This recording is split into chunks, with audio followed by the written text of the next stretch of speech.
Dimas dan Ime. Untuk sesi lanjutan yang dari persiapan melahirkan tadi, sebelum melahirkan, kali ini kita akan membahas ketika sudah tahu istri atau pasangan kita dalam posisi hamil, apa aja yang perlu disiapkan. Mungkin akan dibahas oleh Ime lebih lanjut karena dia yang tahu. Oke, jadi ketika kita pertama kali tahu kita hamil, misalnya dari tes pack kita cek sendiri ya, yang harus kita lakukan adalah menghubungi bidan. Atau bisa kalau misalnya kita nggak tahu bidan yang mana, kalian bisa tanya ke dokter kalian. Jadi dokter family atau general practitioner, house art. Nah itu kalian hubungi dan minta untuk di refer ke bidan. Nah kebetulan yang kemarin aku lakukan adalah karena aku tahu bidan mana yang aku pengen ketika aku hamil, aku pengen kesana karena banyak tahu review bagus dari teman-teman. Jadi aku langsung telepon bidan tersebut dan ngabarin kalau misalnya aku udah cek dan itu positif, dan akhirnya mereka akan bikin appointment untuk confirm kehamilan kita dengan ultrasound USG gitu. Nah kebetulan kalau di Belanda ini, kalau misalnya kehamilannya itu semua normal atau tidak ada indikasi medikal tertentu, itu semua akan ditangani oleh bidan. Kita nggak akan ketemu dokter kandungan, kita nggak akan ketemu dokter kandungan atau OBGYN, kita nggak akan ke rumah sakit, tapi cukup ke klinik bidan atau midwifery practice. Nah, bidan tersebut yang akan meng-guide kita step by step apa aja, langkah kapan kita akan kontrol, dan pokoknya mereka tuh yang akan ngebantu kita selama kehamilan tadi. Nggak cuma saat kehamilan, saat melahirkan, dan saat postpartum itu bidan akan bertanggung jawab sampai kita 6 minggu setelah lahiran gitu. Jadi benar-benar kita akan spend waktu dengan bidan tuh sangat lama. Maka dari itu sangat penting bagi kita untuk research terlebih dahulu bidan mana yang mau kita pilih untuk membantu kita selama proses-proses tadi kayak gitu. Dan di sini kalau misalnya standarnya ya, itu kita ketemu bidan itu selama kehamilan sekitar mungkin 15 kali ketemu. Jadi yang seperti biasa di awal-awal tuh kayak sebulan sekali ketemunya, terus nanti mendekati akhir kayak per 3 minggu, per 2 minggu, dan akhirnya per seminggu sekali ketika kayak udah mau minggu-minggu HPL itu di atas 36 minggu. Nah di situ yang membedakan dengan yang lain, mungkin kalau misalnya di Indonesia atau ketika kami di Taiwan dulu, setiap ketemu bidan atau setiap ketemu dokter OBGYN itu kita akan di USG. Kalau di sini enggak, jadi USG itu sangat minim sekali. Kalau misalnya standarnya sih kayak cuma 4 kali. Selama periode kehamilan mungkin 4-5 kali aja. Jadi nggak setiap ketemu itu di USG. Jadi USG yang pasti itu adalah ketika kita tahu kalau kita hamilan, kan ngecek apakah ada kantong janin di dalam rahim kita. Nah, itu yang pertama. Yang kedua, ketika USG umur 11 minggu itu untuk ngecek hari perkiraan lahir atau HPL due date itu di minggu ke-11. Dan juga ada USG lagi di USG ini USG yang sebenarnya opsional. Kalau misalnya kalian ingin tahu apakah ada abnormality dalam janin kita di minggu ke-13 atau minggu ke-20. Dan ini dilakukan di laboratorium karena USG-nya itu lebih mendetail ya gitu. Jadi waktu itu untuk USG sekali aja bisa memakan waktu 1 jam karena dicek kayak apakah jantungnya sempurna, bentuk bibir sempurna, jari-jari lengkap, otak gitu, perut semua dicek kayak gitu. Dan setelah itu ada USG lagi kayak mendekati trimester ketiga, mendekati lahiran, itu untuk ngecek apakah posisi bayi sudah di bawah, kalau nggak salah di minggu ke-36 itu. Tapi kalau misalnya dulu kami kemarin, karena ada indikasi kalau bayinya kecil, karena pengalaman anak pertama kami itu akhirnya kecil di mata orang Belanda ya, karena orang sini kan besar-besar. Nah karena kita ada indikasi bahwa anak kita kecil karena dilihat dari anak pertama kami yang lahirannya kecil gitu. Nah jadi kita waktu itu ada tambahan sekitar 4 kali USG lagi untuk ngecek perkembangan berat badannya itu sesuai sama kurva apa enggak gitu. Kemudian kemarin alhamdulillah semuanya normal gitu ya. Jadi itu kalau dari bidannya seperti itu. Kemudian yang kedua. Terus yang kedua yang harus kalian cek lagi itu adalah ada yang namanya di Belanda itu kraamzorg. Itu adalah perawat, suster yang membantu kita di masa postpartum atau masa pasca persalinan. Jadi mulai dari hari kita lahiran sampai 8 hari ke depan itu akan ada suster yang mendampingi kita di rumah untuk kontrol, untuk membantu kita ngurus bayi, untuk mengontrol badan kita apakah recovery-nya baik, dan juga untuk bantu kita untuk di rumah gitu, misalnya bersih-bersih atau ya pokoknya di situ ada suster yang akan ngebantu kita selama itu. Nah, Kramzorg ini berada di institusi yang beda sama bidan. Jadi kita harus cari yayasan lain penyedia Kramzorg atau penyedia suster yang kita booking jauh-jauh hari untuk supaya ketika masa due date kita tuh mereka ada available gitu. Bagusnya ketika kalian sudah tahu due date, sudah tahu HPL di minggu 11, kalian langsung arrange Kramzorg itu dan kasih tahu due date kalian kapan gitu. Ini penting banget karena kalau misalnya kalian kayak nunda-nunda, bisa aja mereka nggak available dan akhirnya kalian kesulitan untuk dapat Kramzorg itu gitu. Dan kebetulan kalau aku kemarin, aku udah ketika tahu due date, aku langsung tahu Kramzorg mana yang mau aku pilih karena aku dapat review dari teman ada Kramzorg yang bagus gitu. Aku langsung hubungi mereka. Ini penting karena cari yang expat friendly, cari yang perawat yang bahasa Inggrisnya baik gitu. Karena kan komunikasi penting banget ya, apalagi itu tuh masa-masa kritikal. Jadi kita butuh orang yang memang cocok sama kita gitu. Dan komunikasinya bagus.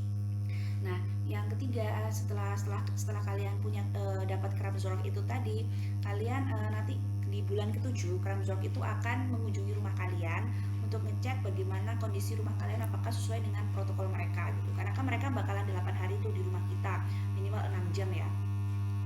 Nah, itu protokol mereka tuh ada beberapa protokol, contohnya kayak tinggi kasur kita itu mereka ada standarnya kayak sekitar 70 sampai 90 cm. Kalau misalnya terlalu rendah, mereka akan minta kita untuk menyewa bed raiser, jadi kayak ya ganjelan supaya bednya tuh lebih tinggi gitu. Yang dipasang di tiang-tiangnya bawah kasur itu untuk agar kasurnya naik sesuai dengan standar mereka. Jadi supaya lebih ergonomik gitu buat mereka, supaya mereka nggak bungkuk gitu. Nah, itu contohnya gitu. Dan juga mereka akan ngasih daftar barang apa aja yang harus kita punya. Kalau misalnya kita mau lahiran di rumah sakit, kayak hospital bed checklist itu apa aja, atau kalau kita mau lahiran di rumah, yang harus punya di rumah itu apa aja. Dan juga untuk bayinya kayak gitu, bayi itu butuh apa aja di awal-awal itu mereka kasih list, dan itu kita ya udah mulai beli-beli perintilannya kalau bisa kayak gitu, beli-beli barangnya. Dan juga jangan lupa beli karsit, karena karsit itu di sini di Belanda itu wajib untuk bayi dan anak-anak itu untuk duduk di karsit.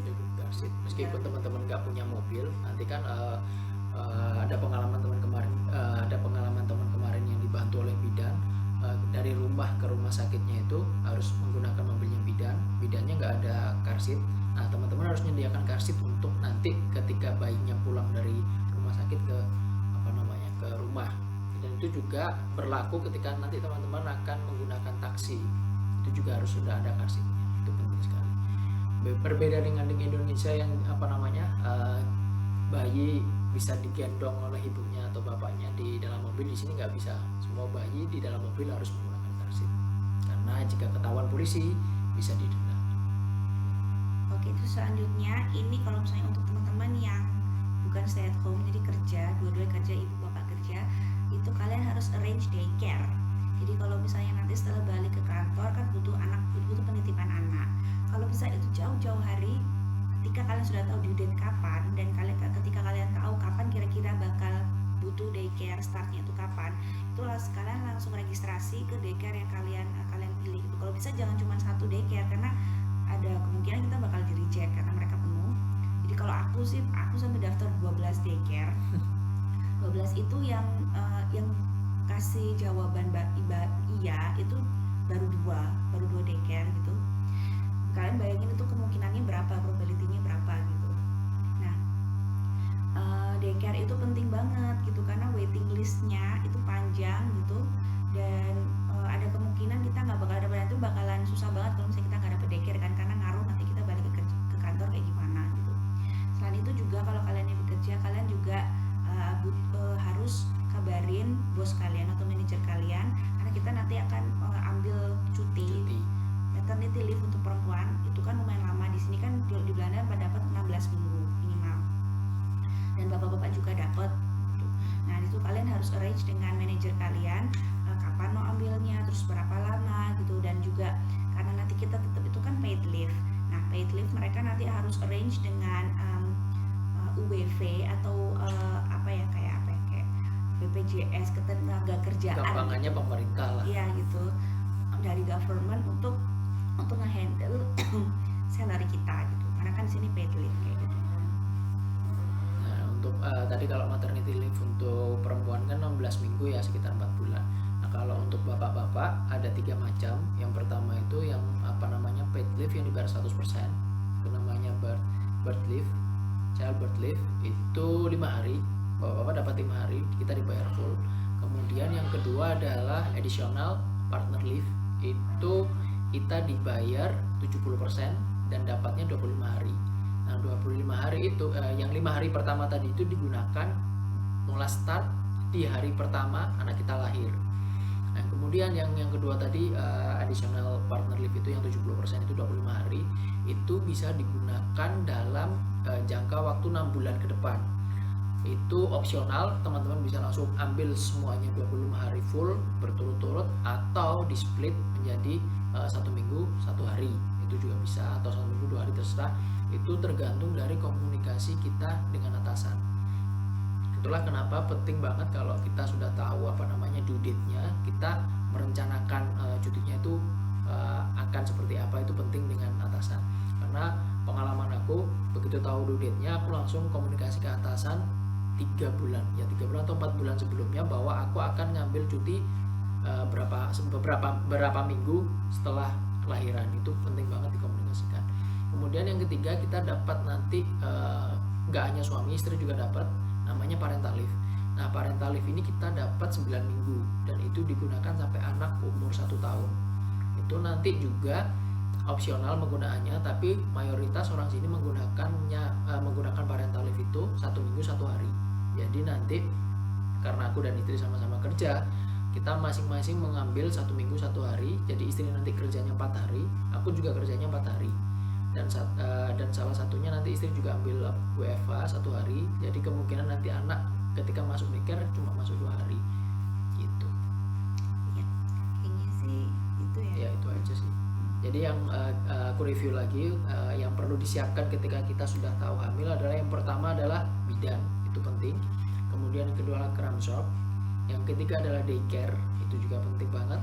Kemudian yang terakhir adalah yang hal kecil tadi, yang seperti kita harus persiapan extend kasur dan tadi itu kebutuhan yang itu juga masalah car seat juga, itu juga perlu disiapkan. Oh Nah, ya, untuk yang bidan tadi mungkin aku tambahan ya. Jadi di sini itu banyak juga tes-tes untuk kayak abnormality bayi, atau tes-tes untuk gula ibu, kayak ada kemungkinan gestational diabetes gitu. Di sini yang nggak ditawarkan di Indonesia, atau kayak opsional di Indonesia, tapi di sini tuh juga ditawarkan karena kan standarnya beda ya untuk masalah kesehatan gitu. Jadi di sini lebih banyak ada tes namanya NIPT test untuk ngecek abnormality kromosom di trimester pertama. Itu kayak apakah anak kita ada kemungkinan Down syndrome atau Edwards syndrome atau Fatal syndrome. Terus di USG 13 dan USG ke-20 itu juga untuk apakah jantungnya baik, otaknya baik, kayak gitu. Dan juga kalau misalnya ibunya ada kemungkinan diabetes, kayak misalnya kita dari Asia, itu mereka tahu kalau ada kemungkinan untuk diabetes. Nah, itu mereka juga akan ngetes kita gitu, tes darah kayak gitu. Ya, jadi di sini untuk masalah prenatal cek itu lebih banyak gitu kan. Ya, mungkin itu aja untuk yang kita menyebutnya bab 2 untuk persiapan melahirkan di Belanda, yaitu ketika hamil. Sampai jumpa di bab berikutnya, yang ketiga, yang terakhir, apa yang perlu dilakukan setelah melahirkan. Ciao.